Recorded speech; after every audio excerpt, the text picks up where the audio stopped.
माझे मन अत्यंत जड झाले आहे।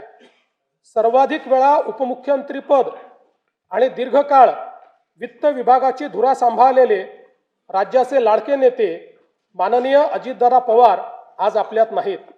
त्यांच्या जाण्याने राज्याच्या सार्वजनिक जीवनात आणि प्रशासनात कधीही भरून न निघणारी मोठी पोकळी निर्माण झाली आहे।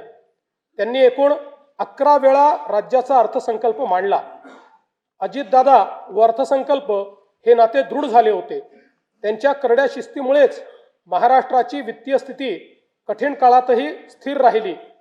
काम करणारा माणूस ही त्यांची ओळख आणि त्यांनी दिलेली विकासाची दिशा आजही आपल्याला प्रेरणा देत आहे।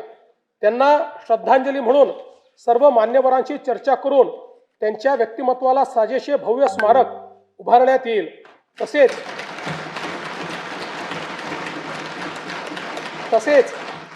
त्यांच्या नावे गतिमान नागरी सेवा पुरस्कार देण्यात येईल असे मी जाहीर करतो।